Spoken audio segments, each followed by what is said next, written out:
तबस्सुम रज़ा राजपर साहब सां असां गुफ़्तगू कंदासीं। जिन जेको राजपर क़ौमी इत्तेहाद जो हिकिड़ो ग्रुप ठाहियो आहे ऐं साईं जिन जी माशाअल्लाह तमामु सुठी महिनत आहे बिरादरी जे हवाले सां ऐं क़ौमी इत्तेहाद ख़ासि तौरु नौजवान जे हवाले सां। त साईं जिन खां गुफ़्तगू कंदासीं त नौजवान जे लाइ ऐं राजपर क़ौमी इत्तेहाद जे हवाले सां तव्हांजो छा मंशूर आहे, छा मैसेज ॾियणु चाहींदो? वालेकुम सलाम। बा मुंहिंजा सभ खां पहिरियां त तव्हांजी वॾी महिरबानी, तव्हां टाइम कढी असांजे हिन प्रोग्राम गैदरिंग में आयो राजपर बिरादरी जे हवाले सां। हीउ जेको असांजो नौजवान इत्तेहाद ठहियो आहे स्पेशली राजपर बिरादरी सिंध लेवल ते, ऐं इनशाला इहो पाकिस्तान बल्कि पूरी दुनिया लेवल ते बि पहुचंदो। ऐं हिन मां असांखे जेको बिरादरीअ मां फ़ाइदो पहुचंदो उहो इहो पहुचंदो त असांखे ख़बर पवंदी त असांजी बिरादरी किथे कंहिं कंहिं जाइ ते मौजूदु आहे। ऐं हिन जा काफ़ी फ़ाइदा आहिनि असांजी बिरादरीअ जा। ऐं अल्हम्दुलिल्लाह असांजी जेका शुरूआति थी आहे उहा तमामु बहितरीनु थी आहे। ऐं असां ख़ुशनसीब आहियूं त असांजी जेका राजपर बिरादरी आहे उनजो असांजो वॾो असांजो चीफ सरदार ख़ालिद मियां राजपर साहिब जो हिकिड़ो बहितरीनु तरीक़े सां असांजे मथां नौजवान जे मथां हथु आहे।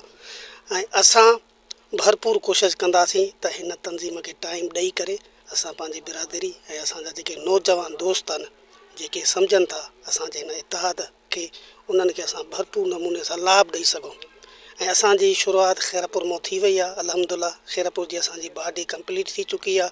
उनखां अलावा असांजा जेके खैरपुर में तालका आहिनि 8 तालका, उन्हनि जी बि अल्हम्दुलिल्लाह 3 तालकनि जी असांजी बाडी कंप्लीट थी चुकी आहे। ऐं वधीक बि असां जुस्तजू करे इन बाडीअ खे वधाए ऐं पूरी दुनिया ताईं खणी वेंदासीं त जीअं असांजी जेका कुंड कुर्छ में जेका बिरादरी आहे उन जा मसइला बि हल थी सघनि ऐं असांजा जेके नौजवान आहिनि ऐं उन्हनि खे बि असांजे हिन इत्तेहाद मां फ़ाइदो पहुची सघे।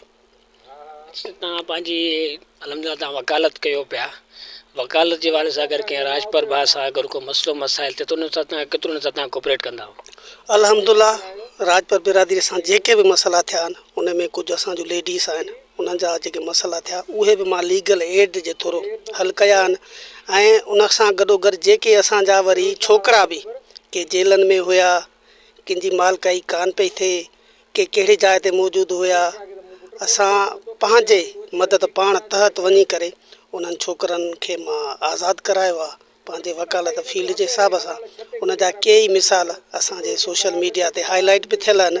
ऐं अल्हम्दुलिल्लाह जेको थी सघंदो आहे त माली मदद सां गॾोगॾु कंहिं माण्हूअ जी जानी मदद बि कंदा आहियूं, जंहिंमें सोशल वेलफेयर जा कम बि आहिनि। ऐं माशाअल्लाह इंसान ज़ात खे सम्झी करे बि उन्हनि जा बि मां मसइला हल कया आहिनि। ख़ासि करे बिरादरीअ जे हिसाब सां मां काफ़ी अहिड़ा मसइला हल कया आहिनि जेके अल्हम्दुलिल्लाह पब्लिकेशन बि थियल आहिनि ऐं सोशल मीडिया ते हाईलाइट बि थियल आहिनि। तव्हां पंहिंजे नौजवान बिरादरीअ जे उन्हनि नौजवाननि खे छा मैसेज ॾियणु चाहींदो? मां पंहिंजे जेके नौजवान बिरादरीअ जा दोस्त आहिनि उन्हनि खे इहो ई चवणु चाहींदुमि त पंहिंजी बिरादरीअ में सभ खां पहिरियां त ॿधी कयो ऐं उनखां अलावा तालीम ते ध्यानु ॾियो। छो त तालीम हूंदी, तव्हांखे सम्झ हूंदी त तव्हां पंहिंजे मुल्क सां गॾोगॾु पंहिंजी बिरादरीअ जा बि सुठे तरीक़े सां मसइला हल करे सघंदो।